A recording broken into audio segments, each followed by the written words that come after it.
હું વસુધા ઇનામદાર. વાર્તાનું નામ છે સાયુજ્ય. મોટા મોટા વૃક્ષો અને લીલીછમ હરિયાળીથી શોભતી આ મેન્ટલ હોસ્પિટલ છે. આ હોસ્પિટલની એક અનોખી દુનિયા છે. ઊંચી ઊંચી દિવાલોથી ઘેરાયેલી આ હોસ્પિટલમાં જાણે ક્યારેય રાત પડતી નથી. ઘડિયાળના કાંટે 24 કલાક કામ કરનારો મેડિકલ સ્ટાફ છે અને વોર્ડની બહાર ખડા પગે ચોકી કરવાવાળા ચોકીદારો છે. હોસ્પિટલનો સ્ટાફ 3 શિફ્ટમાં કામ કરીને દર્દીઓની કાળજી લે છે. દિવસ અને રાત તનમનના દુઃખોથી પીડાતા, પોતાના જ પડછાયાથી છળી ઉઠનારા, પોતાની જાત સાથે કલાકો સુધી વાત કરનારા, તો ક્યારેક નિરાશાના વાદળ વચ્ચે ઘેરાઈને હંમેશા ચૂપ રહેનારા, અકારણ રડતા કે હસતા આ બધા દર્દીઓ આપણા સૌની દુનિયાથી દૂર છતાંય આપણી વચ્ચે ગાંડાના લેબલ હેઠળ જીવે છે. એ પાગલોની દુનિયામાં અમે પણ જીવીએ છીએ, શક્ય એટલું એમનું જીવન સહજ અને સરળ બનાવવાની આશા સાથે. હજી તો સવારના માંડ 8 વાગ્યા છે. આ દર્દીઓમાંથી કેટલાક પોતાના ડૉક્ટરની કે ગ્રુપ લીડરની અને કેટલાક સોશિયલ વર્કરની રાહ જોઈ રહ્યા છે. કેટલાક તો વળી સવારના સ્મોક બ્રેક માટે ઉતાવળા થઈ બેકયાર્ડના દરવાજે લાઇનમાં ઊભા છે. ડૉક્ટર, સોશિયલ વર્કર, સાયકોલોજિસ્ટ અને નર્સિંગ સ્ટાફની અવરજવરથી નર્સિંગ સ્ટેશન ધમધમતું હતું. નર્સિંગ સ્ટેશનની અંદર થઈ રહેલી હિલચાલ ચારેય બાજુની કાચની દિવાલોમાંથી દેખાતી હતી. ત્યાં ફોનની ઘંટડી વાગી. મેં ફોન ઉપાડ્યો. સામે છેડેથી અવાજ આવ્યો. હું KM હોસ્પિટલમાંથી બોલું છું. સોશિયલ વર્કર ડોરાને આપશો કે પ્લીઝ? મેં કહ્યું, હા, હમણાં જ બોલાવી લાવું. નર્સિંગ સ્ટેશનની બહાર જઈને મેં ડોરાને બોલાવી. ડોરા એના પેશન્ટ સાથે વાત કરી રહી હતી. ડોરાએ પૂછ્યું, કોણ છે? મેં કહ્યું, KM હોસ્પિટલમાંથી.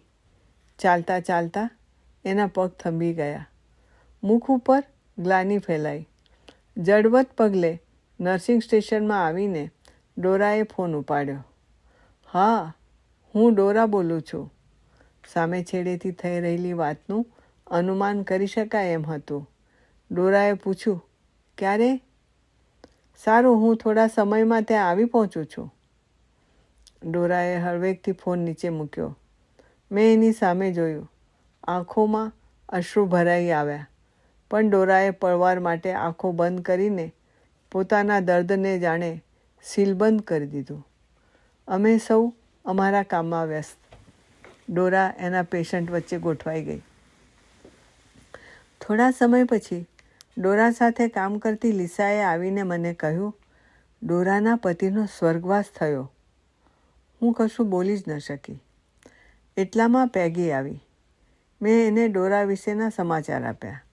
તે બોલી, અરે, મેં એને હમણાં જ એની ઓફિસમાં જતા જોઈ. એણે મને હેલો પણ કહ્યું.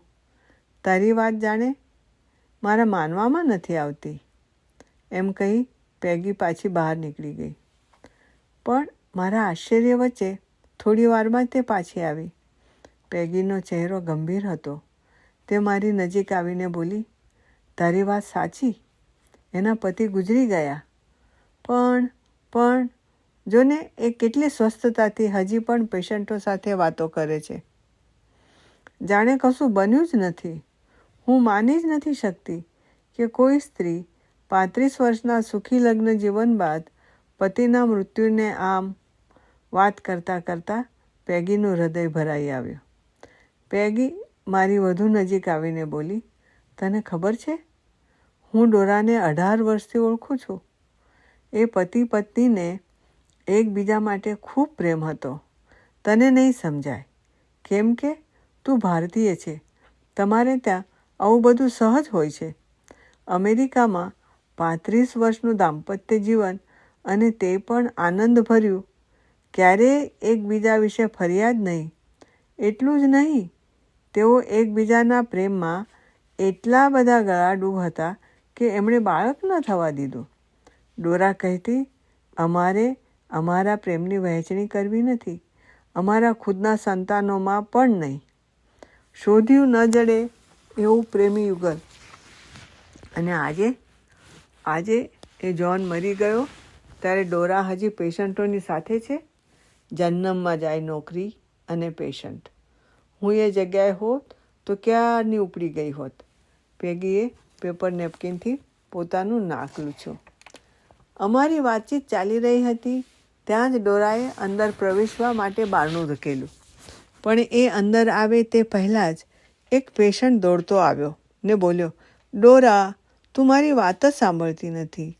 મેં તને કેટલી વાર કહ્યું કે આ લોકો મારા ખાવામાં ઝેર નાખે છે. મને આ હોસ્પિટલમાંથી બીજે ક્યાંક મોકલને. Please please Dora. ડોરા બારણામાં જ ઊભી રહીને બોલી, માઇકલ, આ હોસ્પિટલમાં તું કેટલા બધા વર્ષથી રહે છે? તને ખબર છે આપણો સ્ટાફ બહુ સારો અને વિશ્વાસુ છે. એ લોકો ભલા તને શા માટે ઝેર આપે? બાકીની વાતો આપણે નિરાતે કરીશું. ડોરાએ માઇકલના પીઠ ઉપર પ્રેમથી હાથ પસવાર્યો. તે ખુશ થઈ દોડી ગયો. નર્સિંગ સ્ટેશન પરનો સ્ટાફ સ્તબ્ધ. ડોરા મારી સામે જોઈને બોલી, આજે મારે વહેલા જવું પડશે. હું 2 અઠવાડિયાની રજા લેવાની છું. એટલું જ કહીને તે બહાર નીકળી ગઈ. અમારી સૌની આંખો એ ખુમારીભરી ચાલને નીરખી રહી. પેગી મને ઉદ્દેશીને બોલી, ડોરાનો પતિ ડોરાને ખૂબ પ્રેમ કરતો હતો. એ વિશે હું તને ક્યારેક નિરાતે વાત કરીશ. મેં કહ્યું, ડોરા સાથે મારે ઘણી વાતો થાય છે, પણ તે માત્ર પેશન્ટના સંદર્ભમાં જ. પતિના મૃત્યુ પછી 2 અઠવાડિયામાં જ ડોરા કામ ઉપર હાજર થઈ. એ જ મૃદુ સ્મિત, દર્દીઓ પ્રત્યે સ્નેહ વર્ષાવતી કરુણાર્ધ આંખો અને એવી જ કર્તવ્ય દક્ષતા.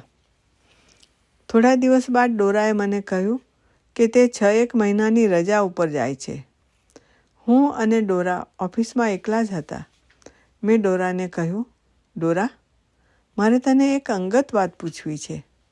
તે બોલી, હા હા જરૂર, પૂછને. મેં એને કહ્યું, તે દિવસે તારા પતિના અવસાનના સમાચાર જાણ્યા પછી તું કેટલી સહજ રીતે સંયમપૂર્વક વર્તી શકી. મને તારા માટે માન છે, પણ તે દિવસે એમાં અનેક ગણો વધારે થયો. ખાસ કરીને સ્ત્રીઓ માટે તો એ ખૂબ મુશ્કેલ છે. મેં એને ભારતના લોખંડી પુરુષ સરદાર વલ્લભભાઈના જાણીતો કિસ્સો કહ્યો. તે ચૂપચાપ સાંભળી રહી. મેં કહ્યું, મેં તો સાંભળ્યું છે કે તમારું દાંપત્ય જીવન ખૂબ પ્રસન્ન અને આનંદમય હતું. તો જ્હોનના મૃત્યુથી તને આઘાત ન લાગ્યો? તે બોલી, ના ના, એમ નથી. એના જવાથી આઘાત તો મને લાગ્યો જ. જે દિવસે જ્હોનને કહેવામાં આવ્યું હતું કે તું હવે થોડા દિવસનો મહેમાન છે, તે દિવસથી જ્હોન જાણે મારી સાથે એના મૃત્યુનો ઉત્સવ ઉજવવા લાગ્યો. લાંબા ગાળાના સહજીવન પછી એકબીજાની હાજરી એ જીવનની જરૂરિયાત બની જાય છે. એ કહેતો, આપણે ખૂબ સુખ ભોગવ્યું અને હવે વિદાય ટાણે બસ આનંદ આનંદ. થોડા દિવસ પછી શારીરિક અશક્તિને કારણે જીવન જીવી લેવાનો એનો ઉત્સાહ ઓસરતો ગયો. એ લગભગ પથારીવશ થઈ ગયો. કેન્સરનું સામ્રાજ્ય એના તન મન ઉપર જાણે ફરી વળ્યું.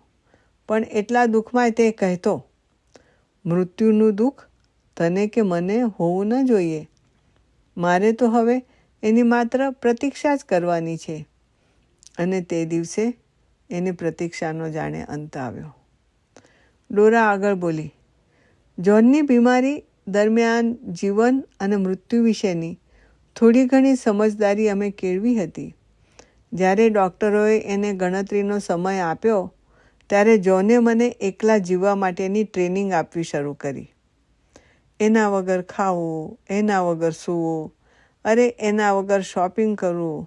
એટલું જ નહીં, એના વગર બેંકમાં જવું, જ્હોન વગર સગાવહાલાને ત્યાં અને મિત્ર મંડળોમાં તેમજ પાર્ટીઓમાં જવું, એ બધું જાણે મેં શીખી લીધું. એની વિદાય પહેલાં જ મેં એના મૃત્યુને સ્વીકારી લીધું. એ બધી પ્રવૃત્તિઓમાં હું જોનથી અલગ છું એવું ક્યારેય મને લાગ્યું નહોતું, કારણ કે સહજીવનના સાયુજ્યનો અનુભવ મને થવા લાગ્યો હતો. થોડીવાર શાંત રહીને ડોરા બોલી, જોને મને કહ્યું હતું, તું જો જીવનને સમજીશ તો મૃત્યુને જરૂર સમજી શકીશ, અને જો તું ખરેખર મૃત્યુને સમજી હોઈશ તો તું તારા કર્તવ્યમાંથી પાછી ન ફરીશ. તું નોકરી કરતી હોય અને હું મરી જાઉં તો અધીરી થઈને મારા મૃતદેહ આગળ દોડી ન આવીશ. વેવલી બનીને આંસુ ન સારીશ. અંતિમ ક્ષણે હું ભાંગી ન પડું તેથી એણે મને એના જીવતા જ વિધવા બનાવી હતી. એની બીમારીને કારણે અમે વર્લ્ડ ટૂરમાં જઈ શક્યા નહોતા, એટલે એણે મારી પાસેથી વચન લીધું હતું કે એના મૃત્યુ પછી મારે વર્લ્ડ ટૂર કરવા જવું. હું દુનિયાના ખૂણે ખૂણે જઈને મારા પ્રિય પતિના સ્મૃતિકણોને ઠેર ઠેર વહેતી જઈશ. વહેતું જીવન વહેતી નદીની જેમ ઝટ દરિયામાં ભળી જશે.